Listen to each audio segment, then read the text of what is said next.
aspirasi dari anggota yang interupsi. Dan tadi kita lihat bahwa misalnya hak angket, itu kenapa kemudian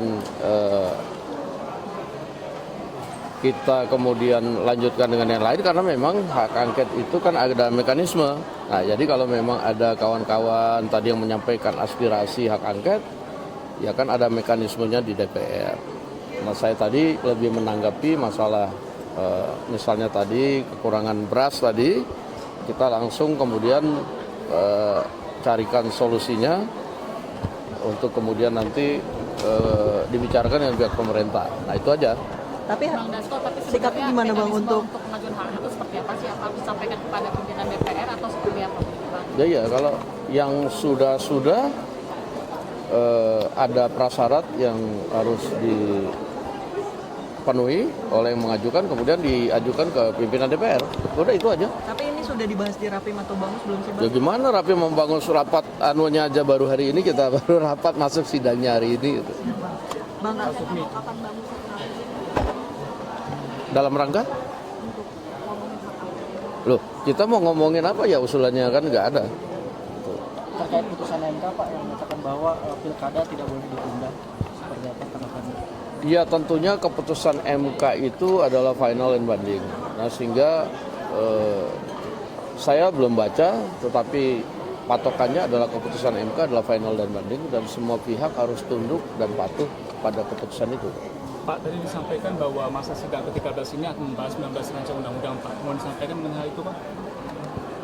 Ya, memang ada sekitar 19-an yang kita mau bahas, tetapi nanti kita akan lihat mana yang sudah berjalan dan mana yang bisa cepat segera diselesaikan.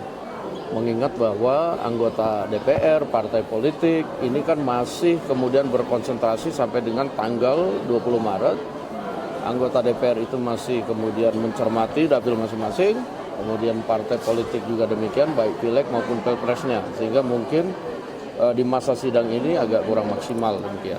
Bang, putusan MK soal ambang batas parlemen, apakah akan dibahas di revisi UU Pemilu itu akan dibahas di masa sidang sekarang berikutnya atau di periode berikutnya, Bang? Nah, saya pikir putusan MK mengenai ambang batas parlemen itu baru keluar dan sedang dipelajari oleh badan keahlian DPR. Nah, oleh karena itu nanti mungkin kita akan bicarakan dulu dalam tataran teknis di Komisi 2, nah kemudian juga nanti di antara pimpinan fraksi, baru kemudian bagaimana DPR secara keseluruhan akan mengambil sikap tentang hasil dari MK tersebut ke depannya, demikian. Terkait isu koalisi besar seperti apa tanggapan Gerindra? Ya, itu kan ya kita belum tahu karena itu masih ya berproses, dan ini juga kita masih menunggu yang namanya penetapan KPU, demikian. Meskipun saat ini masih perhitungan KPU, tapi pin di dadanya Pak Prabowo menuai sorotan karena berlambang merah dan putih seperti logonya Presiden meskipun agak berbeda. Ada tanggapan nih mungkin Bang, kenapa Pak Prabowo pakai pin merah dan putih bendera Indonesia? Kapan? Yang tadi ada di acara Bank Mandiri. Saya skip dulu ya. Nggak update soalnya, ntar takut salah jawab. Sorry. Pak Dasko, soal DKJ, kira-kira standpoint Gerindra sendiri seperti apa ya? Mengingat di pasal 10 soal presiden, penunjukan gubernur dan wakil gubernur. Ya kan kita sudah sepakat dengan pemerintah, bukan hanya Gerindra. Seluruh partai politik sudah sepakat dengan pemerintah sebelum reses bahwa untuk pemimpin daerah khusus Jakarta itu dipilih melalui pilkada.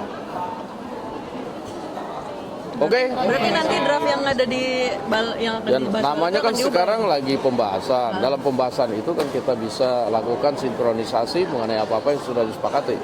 Termasuk keinginan hampir sebagian besar rakyat di Jakarta yang disalurkan melalui aspirasi melalui partai politik maupun organisasi-organisasi yang ada.